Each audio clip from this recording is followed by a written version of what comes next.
Olá, pessoal. Estou chegando. Atrasei um pouco por conta de um curso maravilhoso que eu estou fazendo. Bem-vindos. Hoje a gente vai falar sobre um caso bem interessante. E vamos abordar uma situação referente que acontece muito e que as pessoas têm me pedido bastante. Eu já fiz uma live falando sobre a violência dos pais, tá? E hoje eu vou fazer uma conversa com vocês sobre um caso que está acontecendo agora na mídia novamente, né? E que é da cantora, né, a Nayara Azevedo, e falar um pouquinho sobre a violência patrimonial, porque isso daqui dá um gancho bem importante para os pais quando eles são narcisistas perversos, e o que pode acontecer com os filhos, com as esposas em relação à violência patrimonial, mas também em relação a muitas outras situações dentro do universo familiar. Boa noite, pessoal. Boa noite, Cibele, Márcio, Afro, Luco Velo. Então, boa noite a todos, sejam super bem-vindos. E vamos falar um pouquinho da Nayara Azevedo e fazer a ponte com a violência patrimonial dentro das famílias. Eu quero usar esse ponto, falar um pouquinho sobre esse evento que está acontecendo para elucidar bastante o que não acontece pouco, acontece muito dentro das famílias e dentro de situações que as pessoas muitas vezes nem percebem, quem está de fora nem imagina o que pode estar acontecendo dentro da casa de determinadas famílias e dentro da residência de determinados casais, e muito em função a essa extensão tóxica, hoje em dia, do que a gente pode chamar de, entre aspas, um paternalismo que inventa que vai cuidar das finanças da esposa, das finanças dos filhos, que a gente vê bastante disso também, e acaba usufruindo de um poder tirânico em nome de cuidados. Então, são artimanhas que confundem muito a mente das vítimas e, fundamentalmente, elas vêm recheadas de ou desqualificações de que a pessoa não dá conta de lidar com o próprio dinheiro, que na maioria das vezes ela mesma ganha ou herda, ou de que o pai está cuidando de uma situação familiar.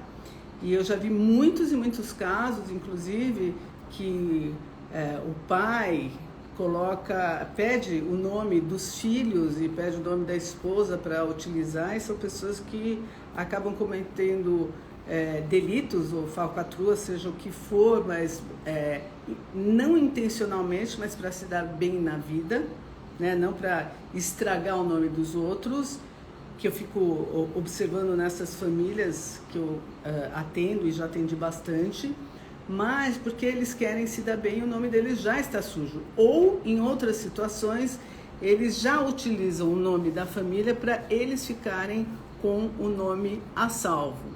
Então, essas são algumas facetas do que ocorre no que a gente pode chamar também de violência patrimonial.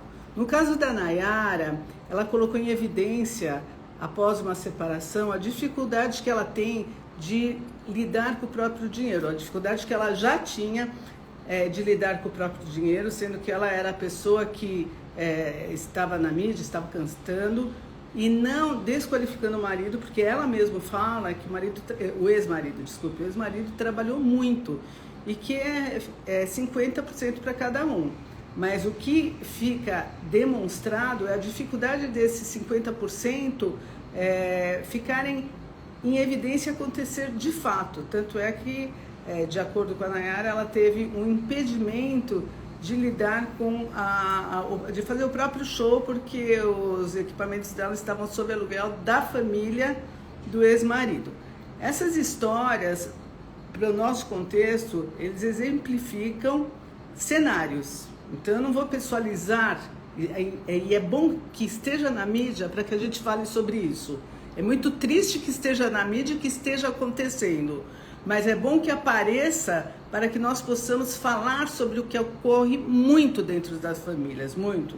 Então, a situação de abuso patrimonial, e não só de abuso patrimonial, a gente fala de abuso também de pais em relação aos filhos e que reverberam em abuso patrimonial. Aqui está a Sibeli falando assim: se um pai não dá acesso à filha, a parte que lhe cabe da herança da mãe, vamos ver aqui o que tem mais.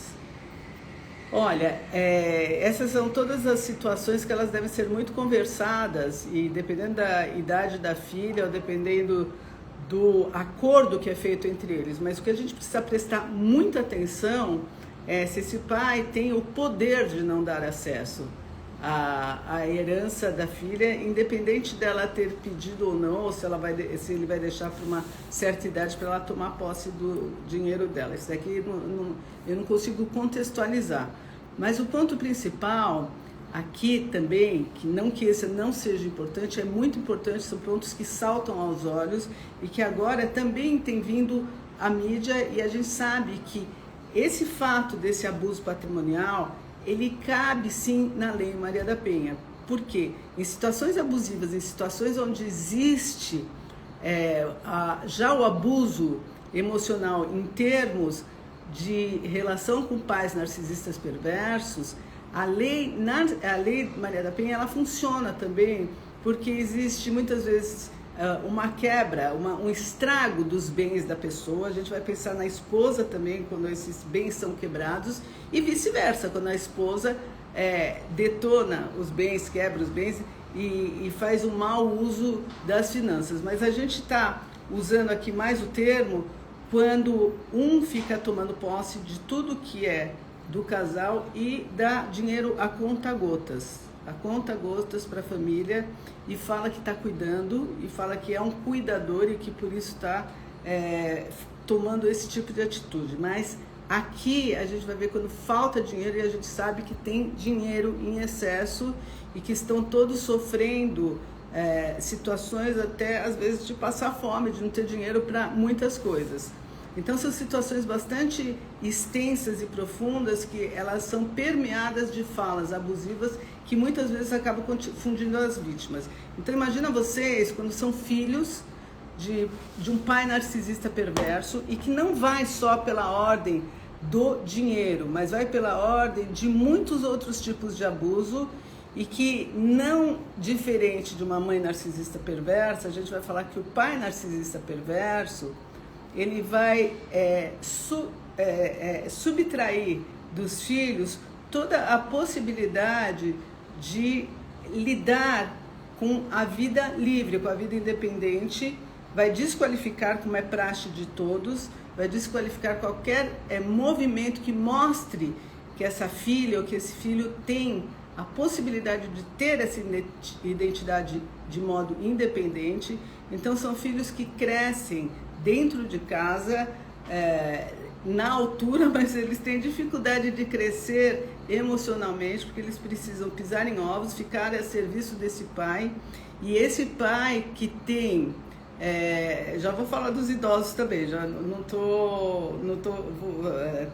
vou falar. Esses pais que eles têm esse poder no crescimento dos filhos, eles vão moldar esses filhos, e a gente vai pensar no pai, que ele vem com uma herança desse machismo que já está ficando antiquado, mas com uma doutrina tirânica, que hoje em dia a gente entende o quanto que é tirânico, para a força que os filhos podem ter. Eu não estou falando um pai de uma mulher ou um pai de um homem, independe o uso que ele tem desse poder, desse machismo que vem encoberto, né, da soberania, do cuidado, e de que na minha casa quem manda sou eu, e que vai ser desse jeito, o filho meu não faz isso, e quando esse filho vai tentar ser alguém, ainda assim é desqualificado, e existe muito esse poder do pai peitar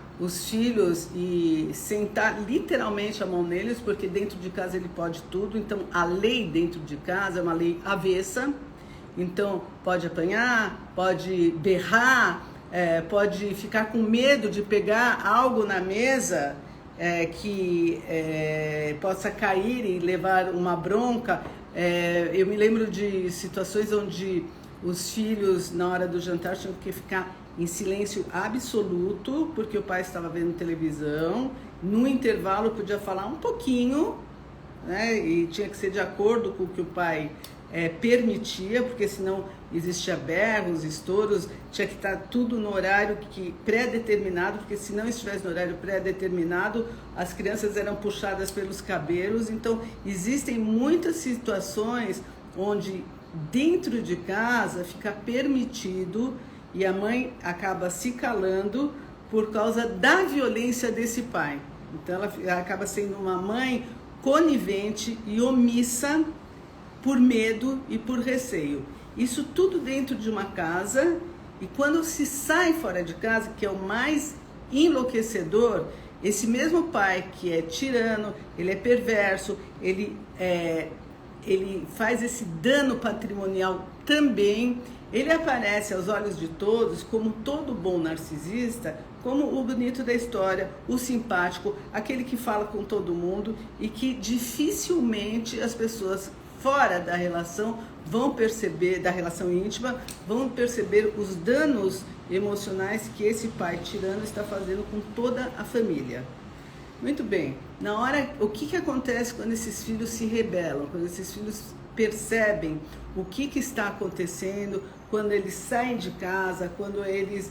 a gente tem aqui o caso, agora acabei de lembrar da Ana Hickman também, que ela tomou a atitude de sair de casa muito cedo com os irmãos, porque não estava aguentando o tipo de abuso que estava passando dentro de casa. E eu tenho outras tantas situações semelhantes, com variações de cenários, onde as pessoas sofrem demais e diversas reações desses filhos. Esses filhos, muitas vezes, eles fazem como a Ana Hickman fez, fazem como a Nayara fez, aqui no caso de cônjuge, de abordar o tema, e a dor é tão grande que acaba colocando na mídia dentro desse contexto que foi apresentado.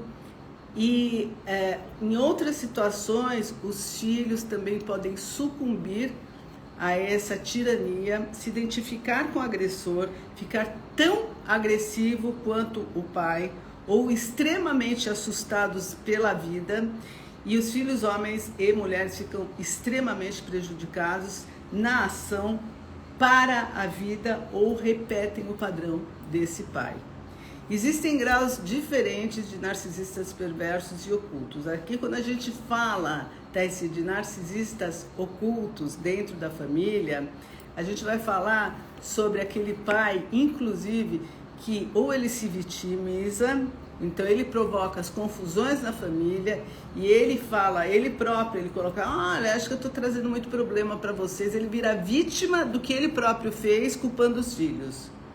Então ele dá um lastro de mal-estar em todos, e depois ele se vitimiza e ele confunde as cabeças, porque ele fica no lugar do suposto poder, daquele que dá sabedoria para o filho, que deveria dar a sabedoria para o filho, e ele acaba trazendo uma situação muito difícil e controversa na cabeça desses filhos, que eles acabam achando que eles próprios são os abusadores, que eles próprios são os narcisistas perversos. Quando eles crescem, já estão na mídia entendendo tudo o que está acontecendo, entendendo que existe abuso emocional, que existe relação predadora em muitos pais em relação aos filhos, e eles vão lá e vão achar que eles próprios são os narcisistas perversos, de tanto que eles foram desqualificados e foram manipulados para eles levarem a culpa dos próprios abusos que os pais estavam fazendo.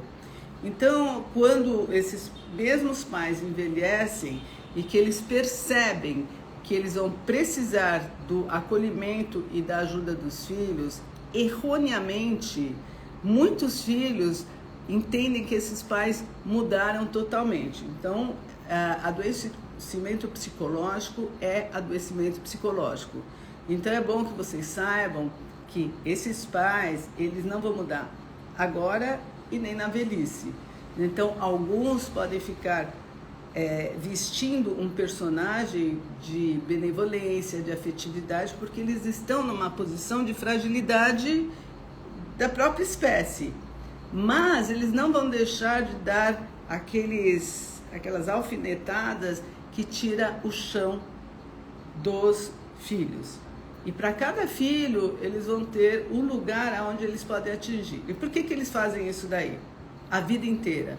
Porque eles não saíram desse lugar que eles precisam existir em detrimento do outro.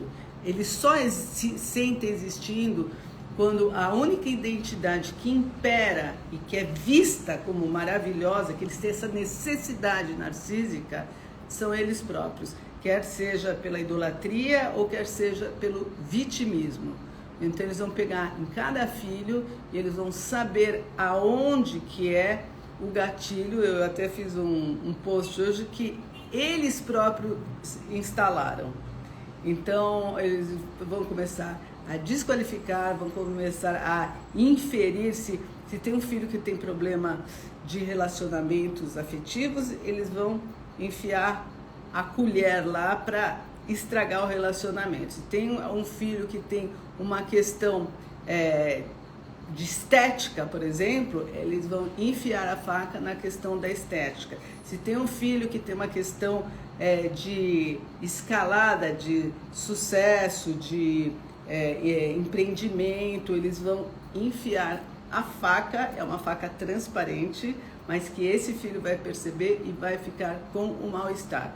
Eles próprios que instalaram esse gatilho. E eles vão fazer uso deles até os últimos dias. Como se livrar disso? Que eu acho que é importante. Senão a gente vai ficar só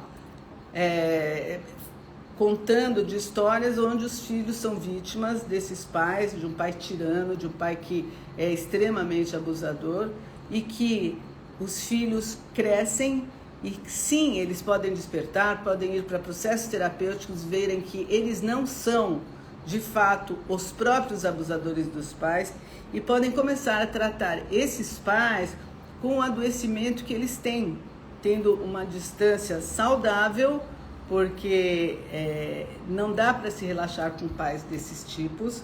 Então a distância saudável pode ser tanto afetiva, você pode estar presente com esses pais, mas saber que existe essa blindagem interna e que você sabe como que ele funciona e que infelizmente não dá para fazer um relaxamento total na expectativa que esses pais vão ser o que eles estão mostrando que eles são naquele momento, afetivos e benevolentes, porque na hora que você relaxar, se você relaxar, vai ser mais do mesmo.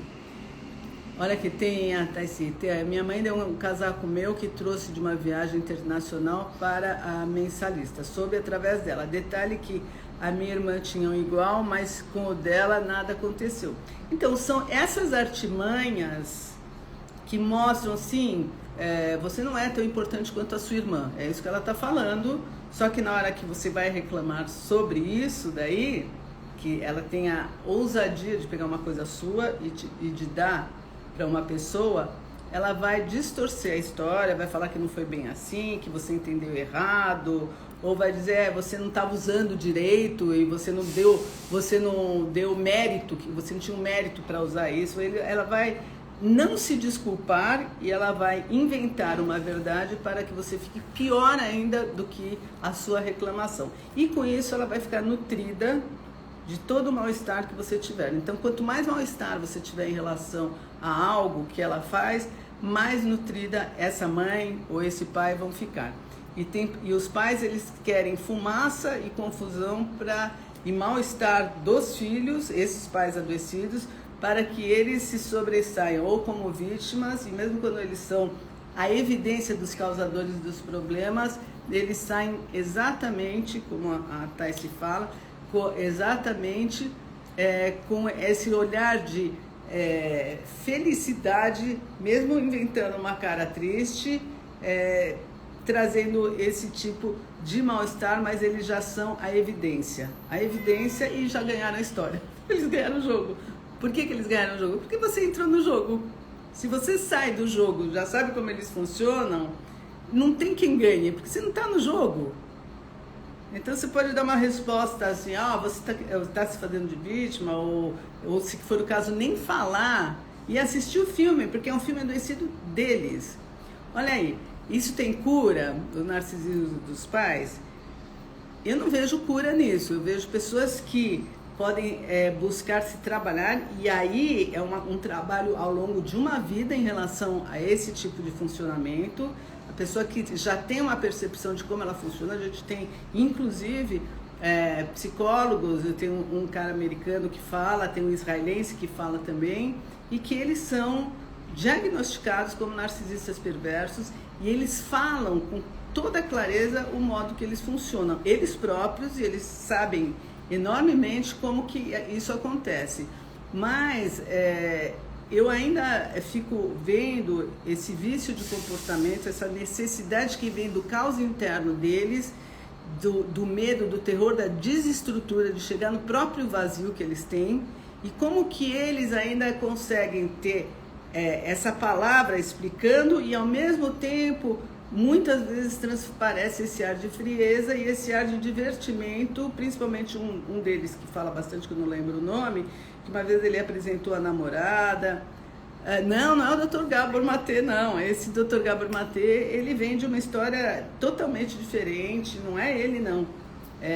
Acho que é o Sam Watkins, e o outro é um outro rapaz que faz umas lives e ele é mais gordinho, então eu não me lembro o nome dele. Aqui é difícil conscientemente, enquanto se consegue abstrair, ok. O problema é quando a gente não tem mais estrutura e adoece.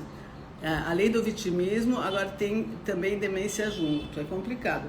Sim, é muito complicado, só que aqui eu vou falar uma coisa que eu já falei várias vezes e que eu acho que vale muito a pena entrar em contato de novo, e que é um treino para você sair cada vez mais desse gatilho e entender que um ser humano. Aqui são papai e mamãe que me geraram.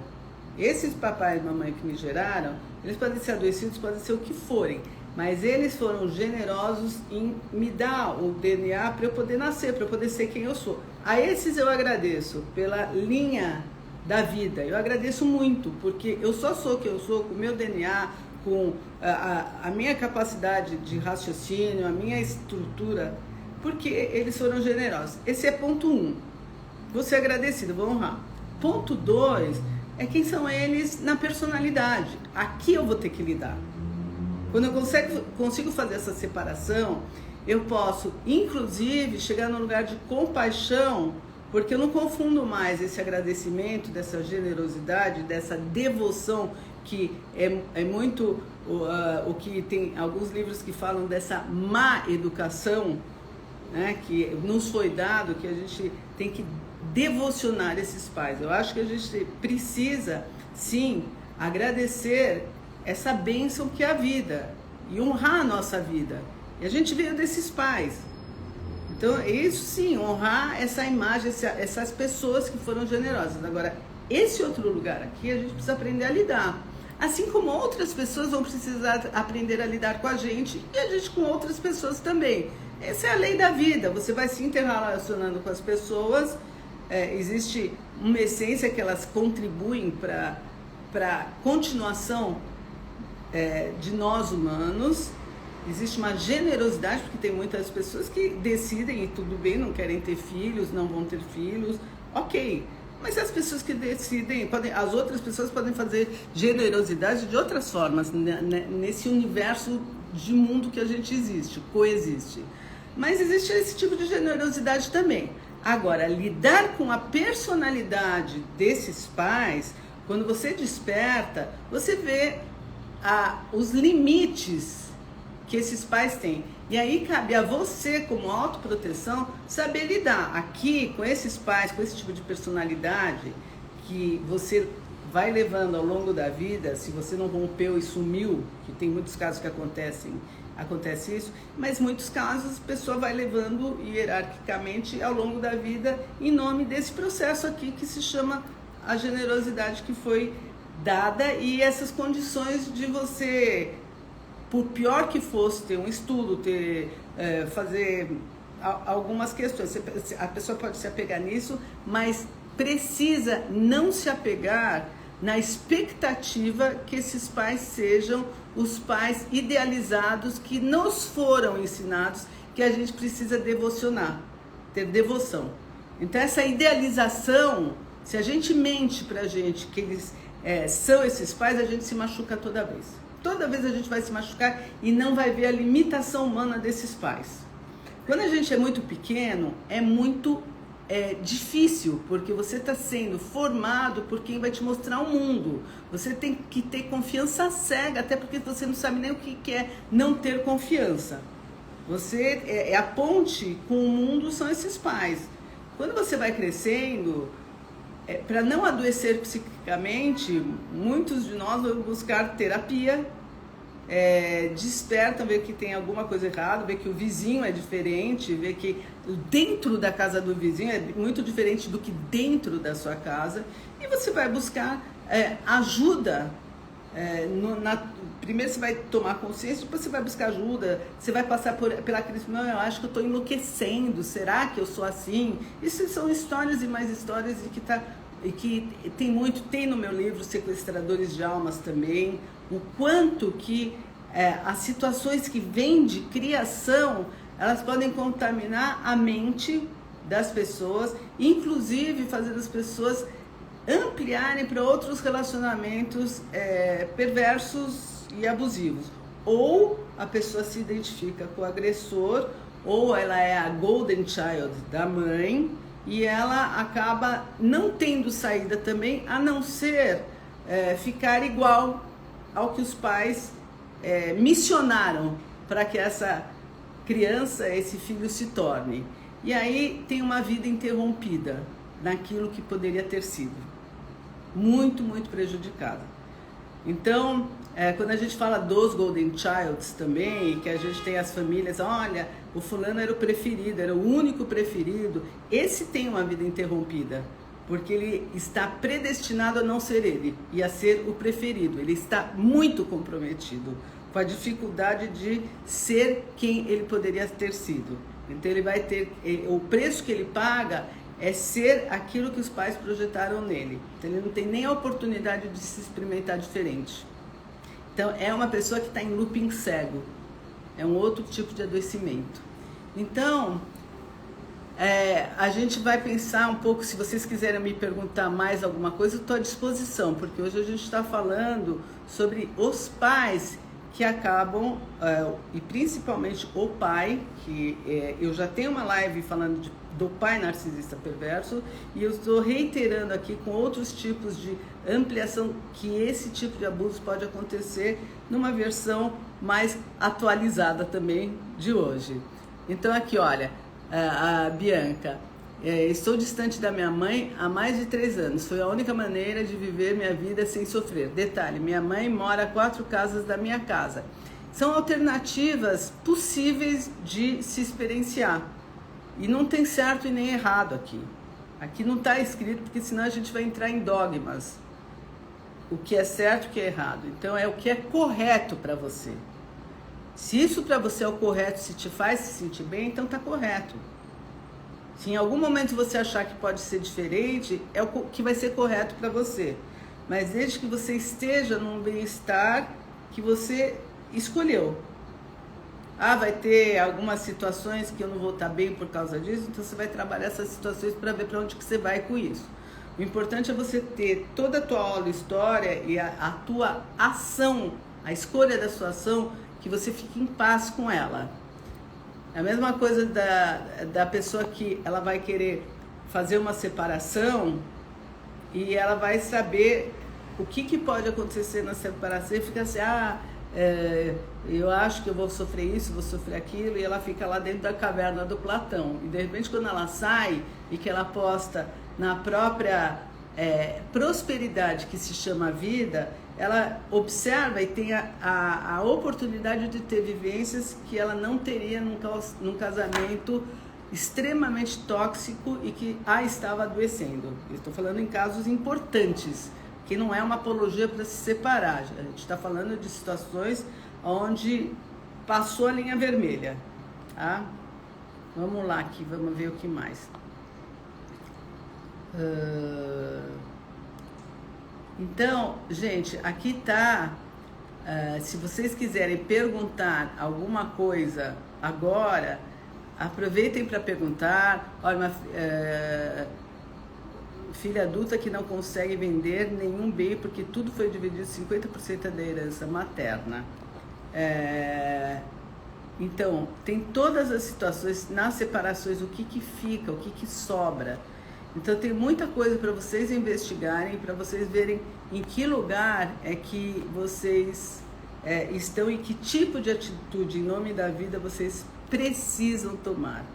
E assim, a minha mensagem para você é: façam escolhas em nome da vida. Façam escolhas que vão levar vocês para uma situação onde vocês possam se experimentar de uma maneira livre.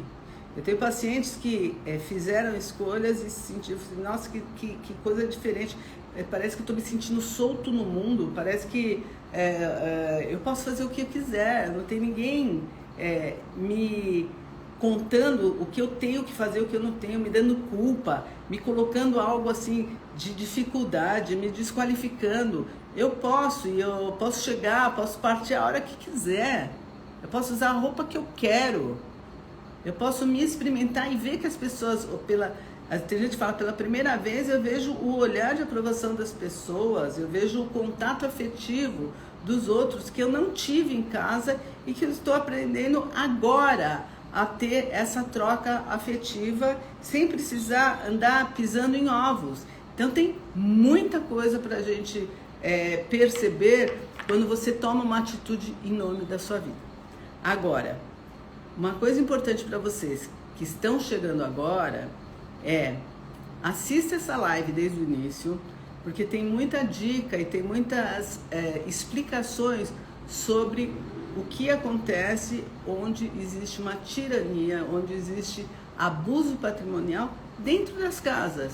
E como que dentro da casa é de um jeito e fora da casa ninguém percebe.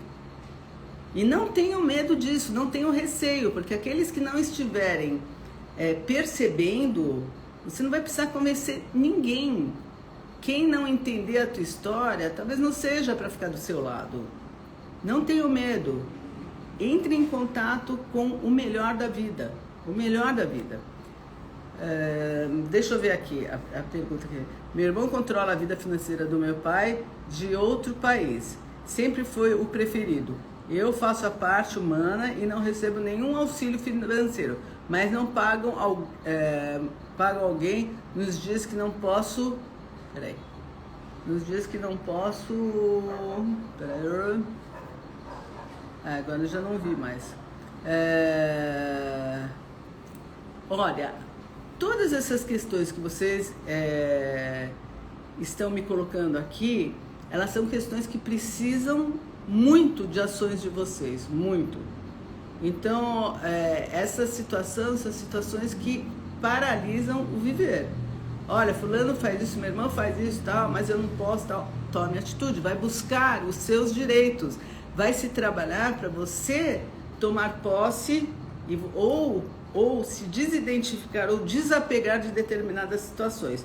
E vai fazer as suas escolhas para o que vai ser correto para você. Entre em contato, se for o caso, com advogados, ou talvez abandone a história. Eu não sei qual que é a história de cada um, mas precisa de atitude. E de repente é o caso assim de seguir em frente sem olhar para trás, ou não, eu vou olhar para frente sim e vou resolver a minha questão, o que é justo para mim. Cada história é única. A única coisa que precisa para cada história, que é única, é tomar atitude em nome da vida. Senão você vai fazer parte das vítimas. Essa live, assim, é para isso. Não seja vítima. Não seja vítima.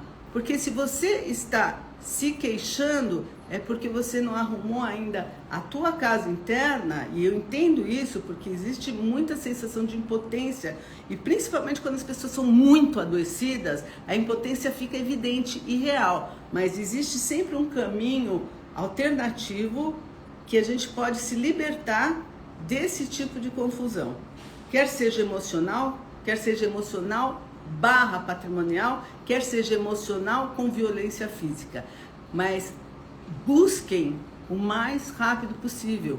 A gente tem prazo de validade aqui na Terra. Vejam o que vocês estão fazendo com a existência de vocês. Eu estou aqui para despertar, e se vocês quiserem fazer mais perguntas, colocar mais questões, pode colocar aqui na live embaixo. Eu desejo com muito carinho que eu possa ter impulsionado vocês para olhar a própria história de vocês e dos amigos de modo diferente. E também cuidado para não ser influenciador do próprio abusador. Ele te conta uma história e você fala assim, poxa, deixa eu entender direito o que é. Então, calma para você não fazer pacto com o diabo, um modo de dizer, né? Então, cuidado com isso. Então, eu desejo que vocês estejam super despertos, porque quanto mais despertos, melhor. E um grande beijo para vocês. Semana que vem a gente vai ter surpresa aqui. Vamos falar sobre sincronicidades. Um super beijo e atente, porque essa sincronicidade sim também vai ter com libertação de abuso, tá? Um beijo para vocês.